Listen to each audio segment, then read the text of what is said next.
ఒక పని చేద్దామా, గోల్డ్ లో ఒక చిన్న స్కాల్ప్ లాగా ఒక ట్రై చేద్దాం. ఇక్కడ నుంచి ఇదే లెవెల్ దగ్గర నుంచి ఒక స్కాల్ప్ లాంటిది ఒక ట్రై చేద్దాం. ఒక 20 విప్స్ ఎస్ఎల్ తోటి 95 విప్స్ వచ్చేసింది కూడా. చూసి జాగ్రత్తగా ఎంటర్ అవ్వండి. సో రిస్కీ ట్రేడర్స్ మాత్రమే ట్రై చేయండి.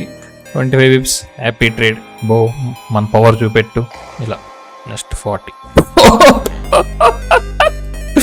Very nice, very very very very nice. ఇలాగే ఉంటుంది స్ట్రాటజీ అంటే, మామూలుగా ఉండదు. 50 పిప్స్ 75 పిప్స్ వచ్చినాం అనుకుంటా ఆల్మోస్ట్. అంతే, ఇలాగే ఉంటది. ఎంతసేపు వెయిట్ చేసామో ఆ వెయిట్ చేసిన మొత్తాన్ని కూడా జస్ట్ 3 క్యాండిల్స్ 81 పిప్స్. ఇక్కడ ఈ సెల్లింగ్ ఇంకా వర్క్ అవ్వదు. ఓకేనా, బయింగ్ ఫాస్ట్ గా ఉంది. ఇది స్ట్రీమ్స్ 95 పిప్సే. కావాలనుకుంటే 100 పెట్టచ్చు.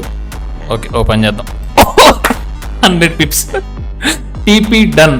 ఓకేనా, 100 పిప్స్ ఆన్ 1 2 3 4 5 6 7 మినిట్స్ లో. ఎంతసేపు వెయిట్ చేసాం? 12 నుంచి 1:30 వరకు గంటన్నర వెయిట్ చేసాం. గంటన్నర వెయిట్ చేస్తే 7 మినిట్స్ లో టీపీ వచ్చింది అనమాట. ఇలాగే ఉంటుంది స్ట్రాటజీ, ఈజీ స్ట్రాటజీ. ఈ స్ట్రాటజీ మీరు నేర్చుకోవాలనుకుంటే ఇన్స్టాలో DM చేయండి. Thank you and follow for more.